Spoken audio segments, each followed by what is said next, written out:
commentator and Trump supporter Candace Owens tweeted this week, quote, "I'm calling it now.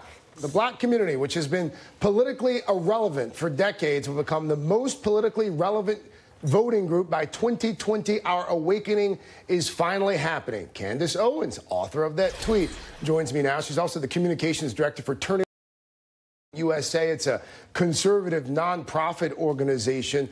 Explain the tweet. And how can you say that black voters have been politically irrelevant for decades? Right. So politically irrelevant because if you consistently vote for just one party, then you're not going to see people competing for your votes. And that's what we have seen happen. So I feel that on the Republican side, they weren't doing anything because they saw it as a monolith and they weren't trying to win over black voters. On the Democratic side, they were able to present us with a bunch of broken promises, if you will.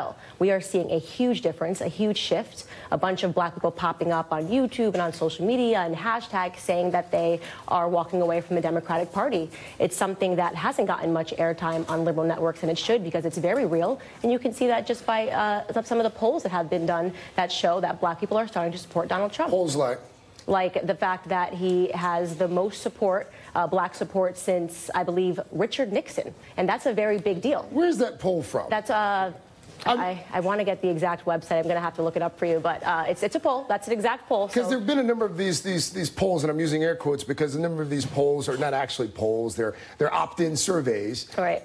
But in terms of, I mean, there've always been black Republicans. This isn't some sort of new phenomenon. Are you asserting that all of a sudden there are millions of new black Donald Trump supporters that we didn't know anything about before? They weren't Trump supporters to begin with, but we're seeing a shift, a major shift happen, and black supporters are leaving the left and going over to the right. You need but pay attention to the underground movement. And look, you are correct to say that just because a poll says something, it isn't right. The polls told us that Hillary Clinton was going to win, and she didn't, right? But I wasn't fooled by the polls. I thought that Hillary Clinton was going to lose. In the same way that I am also saying that I believe that black voters are going to exit the left completely by 2020. But you didn't vote for Donald Trump, to be clear. I did not, because I was sick. I was in bed for 6 months and I was unable to vote.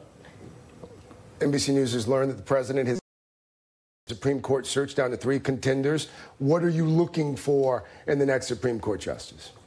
Look, I'm not looking for anything in particular. Somebody that will uphold the Constitution. Of course, I think that's super important. I don't think that we should stress out until he makes a pick, and then we can talk about the different, qualifications. But I think that right now there's mass hysteria over the fact that he gets to pick somebody in the same way that Obama got to pick 2 people. I don't understand what everybody. Well, I think a lot of folks are annoyed by the 3rd person that the president did not get to pick, Merrick Garland, who didn't get a hearing. But going back, he did get 2 picks. Yeah, well, yes, okay, that's correct.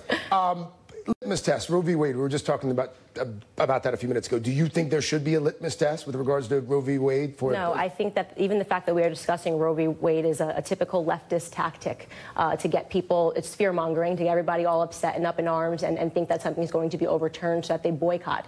We shouldn't be talking about it whatsoever. We should be talking about the qualifications of the person that is going in. We shouldn't be having a conversation about Roe v. Wade. No, I think that the fact because it's settled law, or no, we should not be having a conversation about Roe v. Wade before the president makes a pick for SCOTUS. It's a way for the left to fear-monger, which is what they always do. They want people to be scared, as if somehow all of their rights are going to be violated because Donald Trump gets a Supreme Court pick, and that's just not true. But it's not just people on the left who are doing this fear-mongering. There are people who are, no. There definitely is. I have friends and talk to lots of people who aren't, on the left, and there are people who are legitimately concerned about the next Supreme Court justice being able to upend some 45 years of settled law in this country. And you're saying you don't... Name your friends, please. Well, I don't think, CNN? No, well, I think you and I both know that wouldn't necessarily be my friend. But, to say that the entire left or the entire right is doing something, I don't know. First of all, it can't be accurate. You know that's not accurate. It's that's 100% accurate. It's not hyperbole is what's going on right now. Hyperbole is this idea that every time Donald Trump does something, there's going to be an Armageddon. It's the so many people on the left have grown apathetic toward the Democrats because you guys, I don't mean to say you guys, I shouldn't, insinuate that you're a part of that.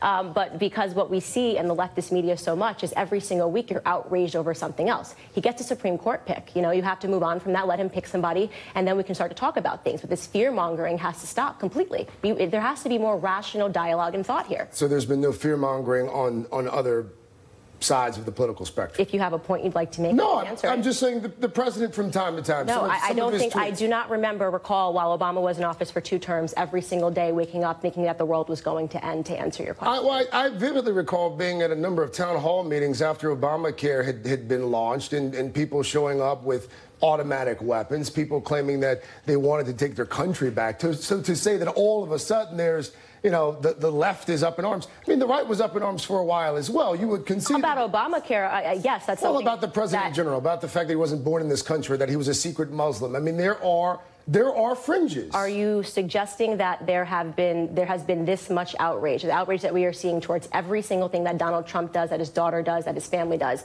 was the same thing that we experienced when Obama was in office? I can't speak for everyone. That's a question. I'm asking you to objectively say, right, that you think that there was this much outrage when Obama was in office for 2 terms. The beauty about doing what I do for a living is that I get to ask the questions. Right. I don't necessarily have to answer. I'll take that as an answer. No, it's not an answer. I think that is one. One of the things that a lot of folks have been up in arms about, specifically here, Scott Pruitt, the EPA administrator. You are quite familiar, I'm sure, with a number of his scandals, some alleged, some confirmed, 15 current investigations as it relates to Scott Pruitt, spending and management practices. I think we've got a partial list we can put up on the screen here, a partial list of his scandals. This is Scott Pruitt, of course, former attorney general there in Oklahoma, and we've tried to condense it to one screen here. And there continues to be this story about trying to secure a used mattress as well from a Trump Tower hotel.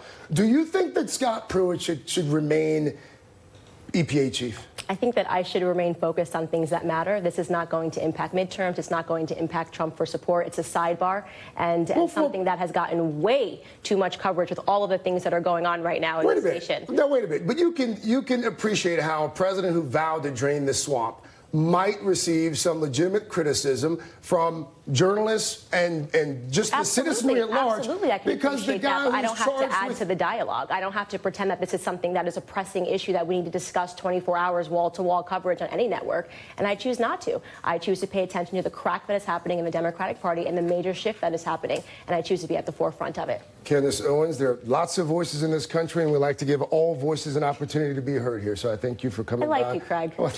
Thanks for having me. Thank you, Candace. You're welcome to come back. Absolutely. Thank you for being civil. Yeah, of course. I've read some of your tweets. All of your tweets are not civil, Candace. Sometimes we punch back. We'll get to that next time. Next time. Watching